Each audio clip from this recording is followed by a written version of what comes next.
Welcome to Oracles and Enchantments.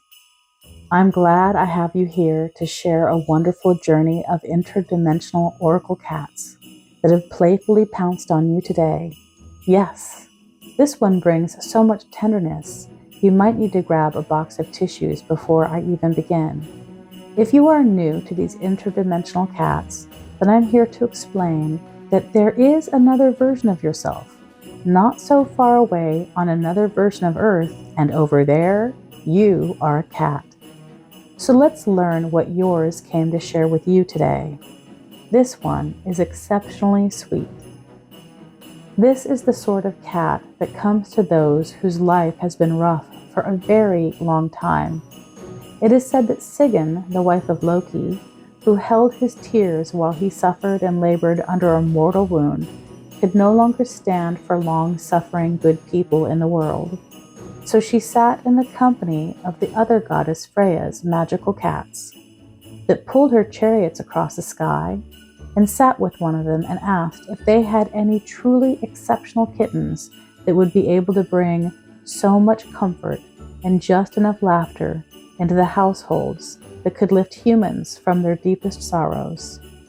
Freya's primary cat, who was the mother of just such a kitten, said she could spare this golden as the sun fuzzball, and that all of its now earthbound kin would be destined for the Great Hall for pulling off such an incredible duty as protecting a human heart from the destruction of distant or nearby wars, whether internal or external, that would create separation and sorrow in innocent and peace-loving lives. And yes, wars for survival are just as valid as wars over blood. Read here overlords using a false narrative of capitalism to pin families down to slave wagery and scatter them to endless hours of work and planned distances away from each other. And so this beautiful kitten was offered up as a blessing. These kittens utilize the sacred synchronicity of the stars to arrive in the lives of a person that needs deep health and comfort, and although they are loved by friends and family equally as special and precious to those who love them, these very same people have been overwhelmed by life's out of balance due to circumstances, to the point that even carving out 1 hour of social time is rare indeed. During a rare moment when friends and family were able to gather for Christmas, they all gathered at this person's house for a little dinner and joyful conversations. One of the revelers, to the shock of the others, brought a tiny, long-haired, orange kitten as a gift for our dear host of this story. This is the story of the cat named Christmas. He embodied warmth, elegance, and grace. He was a true Velcro kitty. Anywhere this person was in the house was his favorite place. He could hear when her friends were missing her and would put his paws so gently on her face. He would look in her eyes and she would say, "Oh, is this my bestie? Is she thinking of me? Should I call?" And he would meow in the most sing-song voice of tenderness and special purring, mixed with meows in agreement. He even knew if they were troubled. He would jump up to his spot at the windowsill, swishing his tail and meowing insistently and loudly so that his message would be recognized and received. Her friends would ask her, when she called, "How did you know there had been an accident?" And she would answer, "Christmas told me." Everyone loved Christmas. They would come to the house more frequently because they were called by his heart. He was ever and always so charming. Knock things off counters? No, not him. Hold you hostage for cuddling? Beware, if you choose to sit, you won't be going anywhere anytime soon. It was said that he could pause time and reset it for when he knew more time for visiting and cuddling was needed. I am prone to believe the legend, as he was one of the descendants of Freya's line, and what do gods know of time? Cats related to the original one that bears this blessing, such as this cat named Christmas, Those cats love playing with the family dog as much as the friends. One of her friends, meeting Christmas for the first time, exclaimed after an hour of thunderous purring and cuddling in the middle of May, just like now. "Oh, Kathy, That was the woman's name. my heart is puddling and sparkling at the same time. Christmas is come, truly. That exquisite orange sunbeam in kitten form. I feel him curling into my heart like the warmest ember of a hearth fire. His paws making biscuits over my heart seem to hold memory, magic, and the medicine of presence. Oh, what a soul he is! How appropriately he's named. He's a big, furry gift." Oh, and he took up this person's entire lap whilst also spilling over the edges quite a bit. It is not uncommon for this line of sacred cats to choose a Maine Coon form so that when they grow really big, there is more human to devour in the cuddle puddle. We honor Christmas now with this story, woven in tone both tender and softly radiant, like snowfall at dusk, like laughter around a full table, like the hush of a room that knows it's being held by love. This is the full tale of Christmas, the Comforter. This is a myth that is not a myth, to warm the forgotten times of family and friends' closeness, lost by our driven work cultures, and perhaps this story will reunite us closer and remove us from the grind. In a little home, tucked beneath the hush of evergreens and wind chimes, there lived a soul stretched thin. Their heart was vast, a cathedral of care, laughter, listening, giving. But the world had worn at the edges of their spirit, and though love surrounded them in names and numbers, time was the scarcest of currencies. The one who loved them were scattered, pulled by life's tides and trials and demands, offering affection in postcards, text messages, FaceTime on the phone, and most rare of all, the occasional feast day gathering. The person in our story, for ease of the flow, as you know I've already mentioned, is named Kathy. One winter's eve, beneath the fairy lights and cinnamon-scented air, a handful of friends and family arrived bearing roasted turkey, sparkling drinks, and the rarest of gifts, their time and their presence. Among them came a woman with her eyes that knew both sorrow and sparkle. In her arms she carried a tiny orange kitten, fluffed like sunlight on butterscotch and caramel candy, eyes green as pine needles after the rain. "I named him Christmas," the beloved guest said with a smile that trembled at its edges. "You can name him anything, but he's my stand-in. When I can't be here to hold you, he will." And oh, Christmas understood the assignment. He was born for this, with his memory imprinted on the marrow of his bones. The whispers of Freya's love and Sigyn's endless compassion. He was no ordinary kitten.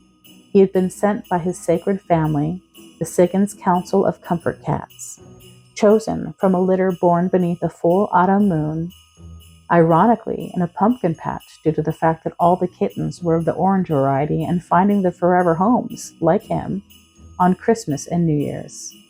Not all sacred comfort cats are orange, by the way. This one just so happened to be.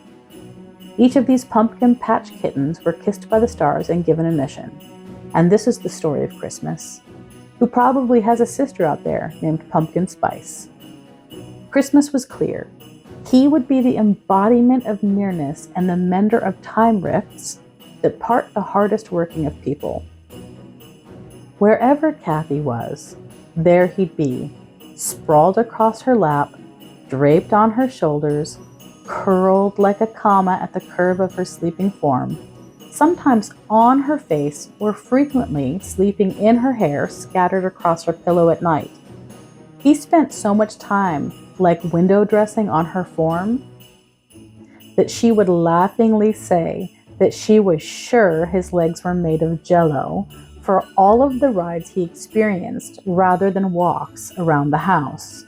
She'd put him down and he'd stretch long on her legs, reaching up and insisting on uppies, uppies. He listened not only to her footsteps, but to her thoughts. And when he felt someone missing his beloved human from miles away or right across the street, he would gently place a paw on her cheek, gaze deeply into her eyes, and start that meowing routine of his that I mentioned earlier. She learned this love language very quickly, because he started it at an incredibly young age. Very affirmative.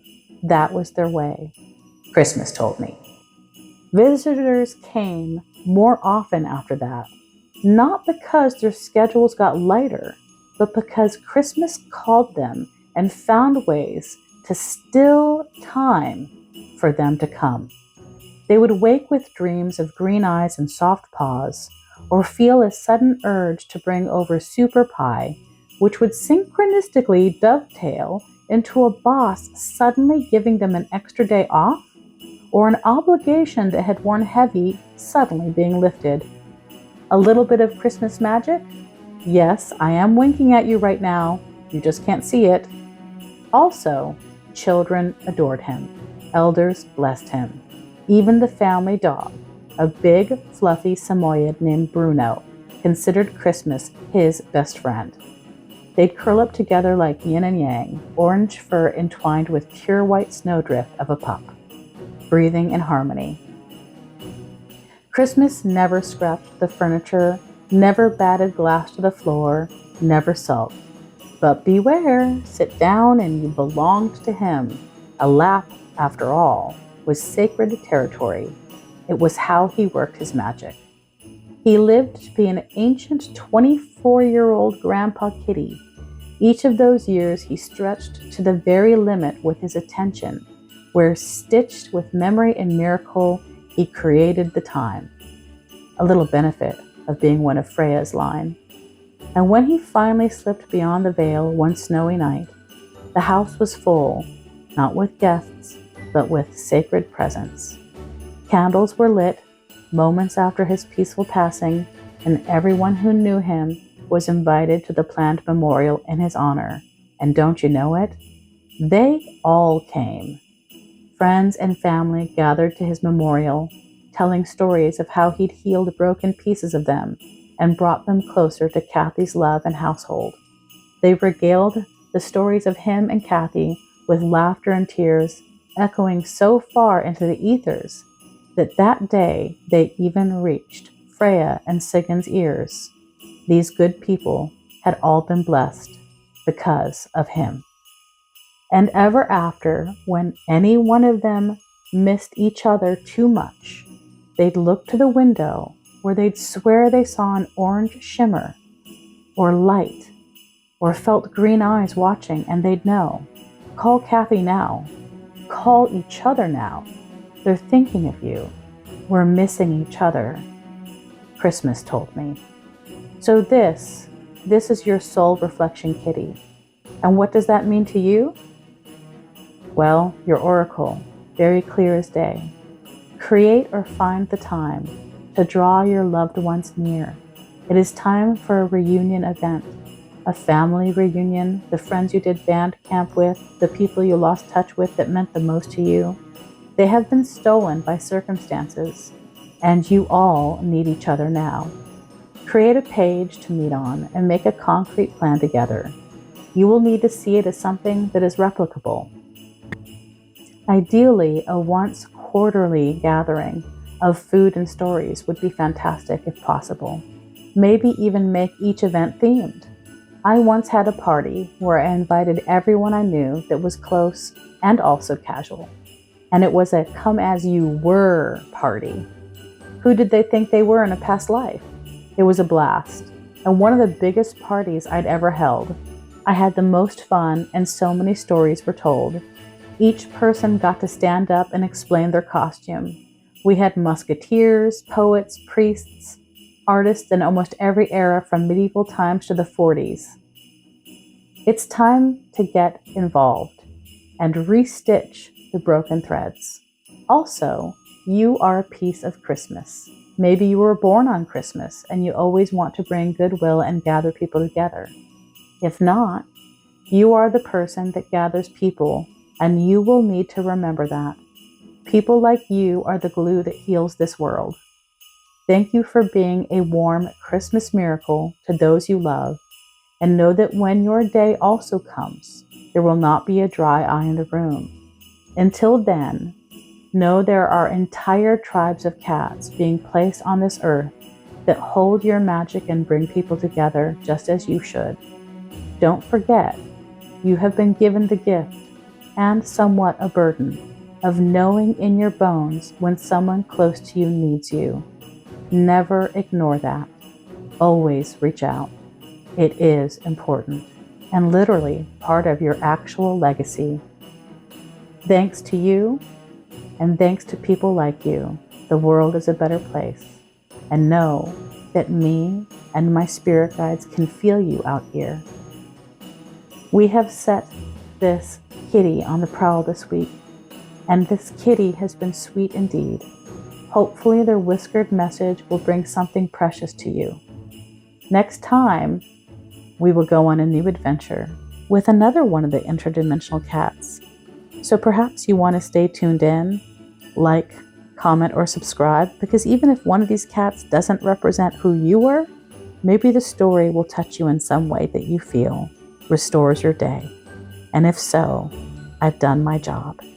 Be blessed, lift the veils, move through them, and be filled with grace. Be well, my dear ones. Until later.